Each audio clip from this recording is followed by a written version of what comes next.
Where some kids just would come, they would see a big pile of kids falling all over each other and digging or getting in the mud, and he'd go over and he was interested, very.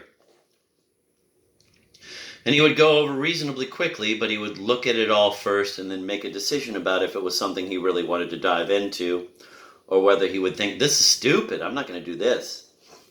And then he would back up a little and wait for some of them to come muddied out of there. So it was good, so good for me to have him. But the next couple of years, a part of me always felt unfinished, that I had something I had to do that I really needed to do. I didn't think he was consciously aware of what had happened. He did not seem interested to find out any of the details. He never ever said anything to me about, Mommy, where were you? Why were you lying in bed in Grandma's house? And I thought I had damaged him so deeply psychologically that he was not going to come up with this until he was grown. And then he would blame me for all of these things. But that never happened. That never happened. But look, I'm sure that seeing me lie there like that couldn't have been a happy experience for him.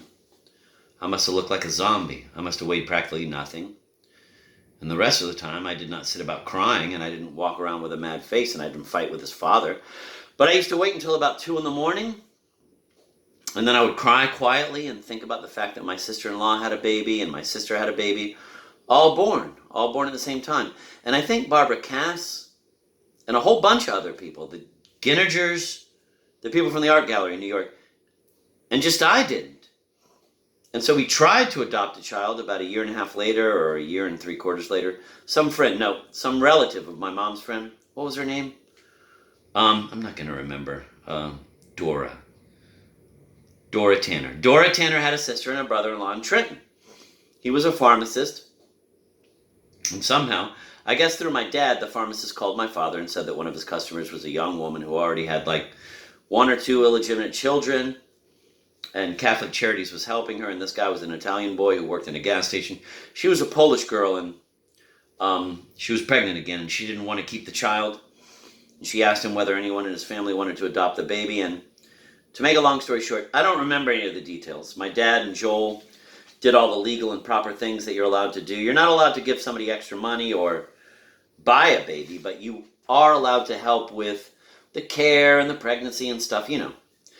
So then I washed all the baby clothes again and scrubbed and polished the crib and set it up in your room, and we talked about having a baby, and I didn't make too much out of it.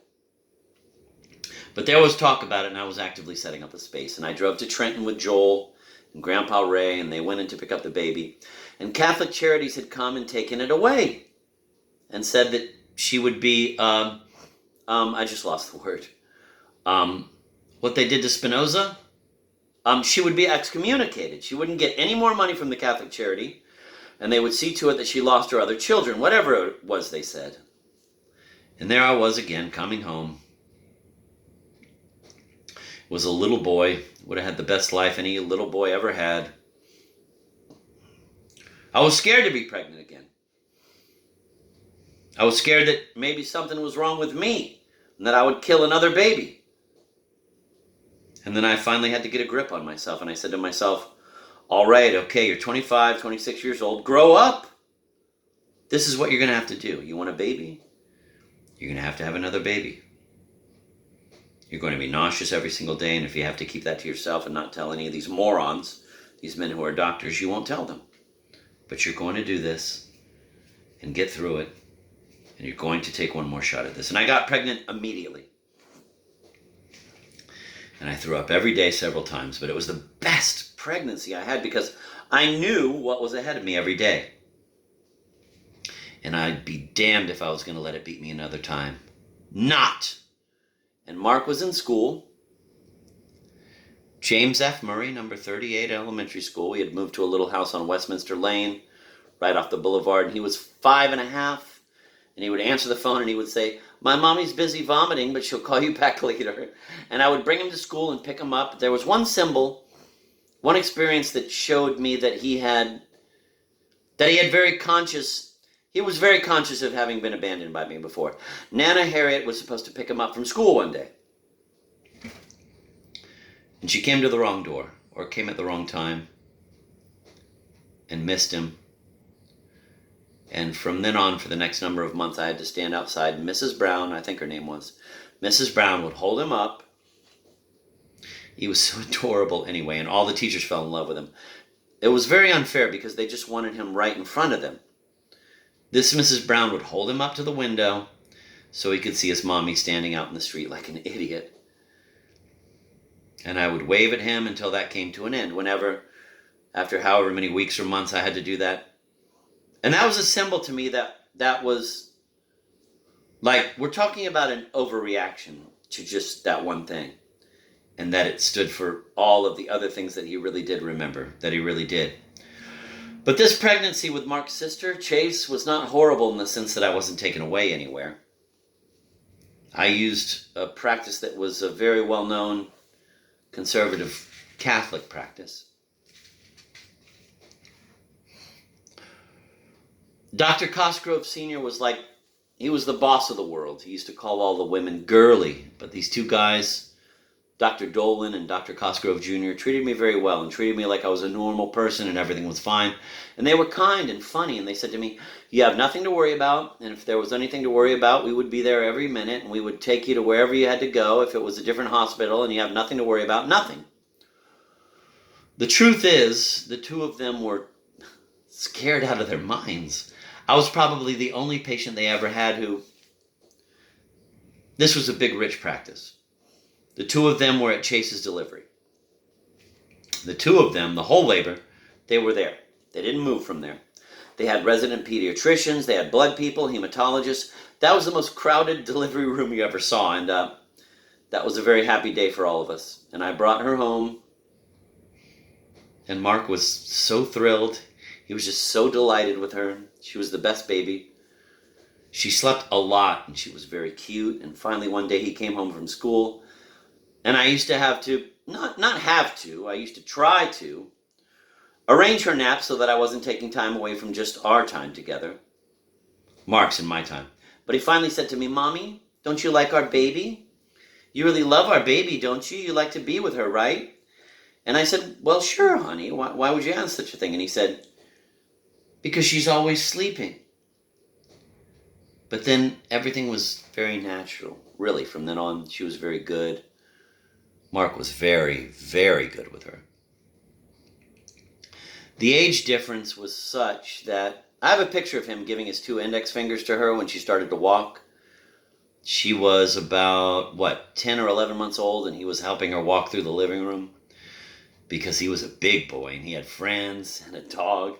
It was a very, very happy time for me, and my pride, and I hope it's not just pride, I hope it was the truth, that I did not, as much as it was humanly possible for me, let him be really affected by the other things. There were times, of course, when I was taken away or when my expression might have revealed my feelings, even if I tried not to show it. But for the most part, he had an extremely happy babyhood and childhood. And the worries I had about him were about his ear infections. And when we moved away, I was very concerned with him in the new school and whether it would be all right. And those are the things that every parent thinks about. He started to get earaches. He would get a cold or I don't know whether it would be a sinus infection or just a regular cold. But children's ears aren't on an angle like adults. The tube in the ear on adults is on an angle so that it drains out. And with small children, it goes straight across. So the infected material lies in there and becomes... The material lies in there and then becomes infected, and that's very painful, very painful.